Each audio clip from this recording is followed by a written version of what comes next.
ગુજરાત કે જેમાં છેલ્લા 30 વર્ષથી એક જ પાર્ટીનું શાસન છે અને તે છે ભારતીય જનતા પાર્ટી કે જે વિકાસની રાજનીતિ કરીને 30 વર્ષથી પોતાનું શાસન ચલાવી તો રહી છે, પરંતુ એ વિકાસના દાવા જ્યારે ગ્રામ્ય વિસ્તારોની વાત આવે ત્યારે હંમેશા પોકળ જ સાબિત થતા હોય છે। ત્યારે વાત કરવી છે જૂનાગઢની કે જ્યાં ખેડૂતો જે છે એ બે ગામ વચ્ચેનો એક રોડ હતો અને એ રોડની જે કામગીરી જે છે તે અડધી પડધી છે। એ કામગીરી જે છે તેને લીધે ખેડૂતો જે છે તેને ખેતી કામમાં કેવું નુકસાન થઈ રહ્યું છે અને આ બાબતે ખેડૂતોએ તંત્રને વારંવાર રજૂઆત પણ કરી, પરંતુ તેમ છતાં એ સમસ્યાનું નિરાકરણ હજુ સુધી આવી શક્યું નથી। ત્યારે ખેડૂતો હવે આ મામલાને લઈને શું નવાજૂની કરવાના મૂડમાં છે તેની વાત કરીશું આ વિડીયોમાં। નમસ્કાર, નિર્ભય ન્યૂઝમાં આપની સાથે હું મયુરી।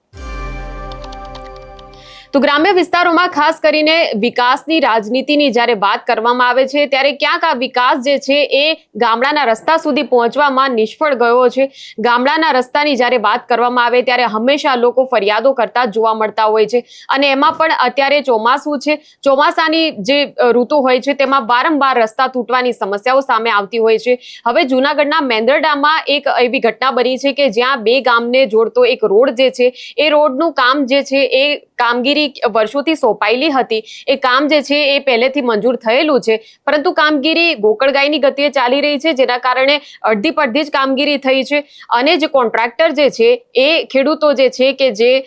ગામડાના જે છે અને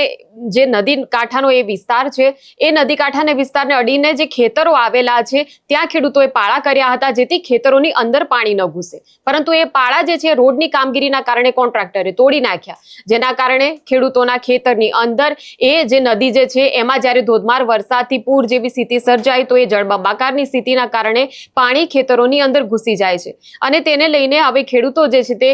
તંત્ર પાસે ફરિયાદ કરવા માટે પણ પહોંચ્યા હતા, પરંતુ આ તંત્ર છે કે જે ક્યાંક આ ખાડા કાન કરીને બેઠું છે અને ખેડૂતોની એ સમસ્યા જે છે એ સમસ્યા બાબતે સાવ જ બેદરકાર છે। કોઈ પ્રકારની મદદ આ ખેડૂતોને થઈ નથી રહી અને કોઈ જ પ્રકારે તેમની સમસ્યાનું નિરાકરણ થાય તેવા પ્રયાસો કોઈ તંત્રનો અધિકારી હજી કરી નથી રહ્યો। ત્યારે આ સમગ્ર વાતને લઈને ખેડૂતોએ શું કહ્યું છે તે જોઈ લઈએ।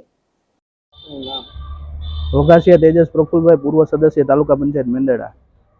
દાત્રાણાથી ચિરોડા ગામને જોડતો જે રસ્તાનો પ્રશ્ન છેલ્લા ઘણા સમયથી હતો અને વારંવાર ખેડૂતોએ રજૂઆત કરી છે, મામલતદારને રજૂઆત કરી, તાલુકા વિકાસ અધિકારીને રજૂઆત કરી, ઉપર પણ જે કંઈ પણ રાજકીય હોદ્દેદારો છે તમામને રજૂઆત કરી, તેમ છતાં પણ છેલ્લા 6 વર્ષથી 2023માં રોડનું કામ મંજૂર થયું હતું, ત્યારબાદ આજ દિન સુધી કટકે રોડનું કામ થતું જાય છે। પારાવાર રીતે કાંઈક ને કાંઈક કારણો બતાવી એજન્સી અને કાર્યપાલક ઇજનેરશ્રીઓ સહિતના અધિકારીઓ કાંઈક ને કાંઈક બહાના બતાવીને કામને પાછું ઠેલવતા જાય છે અને એ રસ્તે અંદાજિત 900 થી 1000 વીઘા જેટલા ખેડૂત ખાતેદારો ત્યાં છે અને એની અંદર 250 થી 300 ખેડૂતો દર ચોમાસે હેરાન થાય છે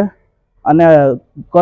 કમર સમા પાણી ત્યાં હોય છે। વારંવાર રજૂઆત કરી, તેમ છતાં પણ આજ દિન સુધી કોઈ પણ પ્રશ્નનું નિરાકરણ આવેલ નથી। એટલા માટે આ તમામ ખેડૂતોને સાથે લઈ અને જિલ્લા કલેક્ટર સાહેબને અમે લોકો રજૂઆત કરવા આવ્યા હતા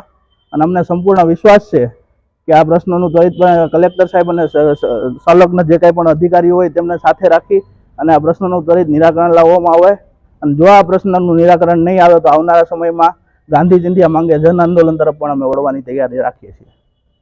તો જે રીતે તમે જોયું કે આ ખેડૂતો જે છે એ પોતાના મુદ્દાને લઈને ઉગ્રપણે રજૂઆતો કરી રહ્યા છે, પરંતુ ક્યાંક આ તેમની સમસ્યા જે છે એ સાવ સામાન્ય ગણીને તંત્રના અધિકારીઓ જે છે તેના પર ધ્યાન જ નથી આપી રહ્યા અને અત્યારે ચોમાસાની ઋતુમાં જે ખેડૂતો જે છે એ ખેતરની અંદર વાવેતર કરવા માટે જતા હોય, પરંતુ વારંવાર કેમ કે ધોધમાર વરસાદ જ્યારે આવે ત્યારે નદીમાં જે પાણી જે છે એ પાણી ખેતરોની અંદર ઘૂસી જાય છે અને ખેડૂતોની જે મહેનત છે એ મહેનત ઉપર ક્યાંક જે છે એ આખી મહેનત ખેતીની એ નિષ્ફળ જાય એ પ્રકારના સંજોગો છે। તો જોવાનું એ રહેશે કે હવે ખેડૂતોની આ રજૂઆતને લઈને તંત્રના અધિકારીઓ જે છે એ કોઈ કામ કરે છે કે પછી આ ખેડૂતોએ પણ ધરણા પ્રદર્શનનો રસ્તો અપનાવવો પડે છે। આ સમગ્ર મુદ્દાને લઈને તમારું શું કહેવું છે તે કમેન્ટ સેક્શનમાં અમને જણાવશો। આ પ્રકારના વિડીયો માટે આપ જોતા રહો નિર્ભય ન્યૂઝ। અમારી ચેનલને લાઇક, શેર અને સબસ્ક્રાઇબ કરવાનું ભૂલશો નહીં। નમસ્કાર।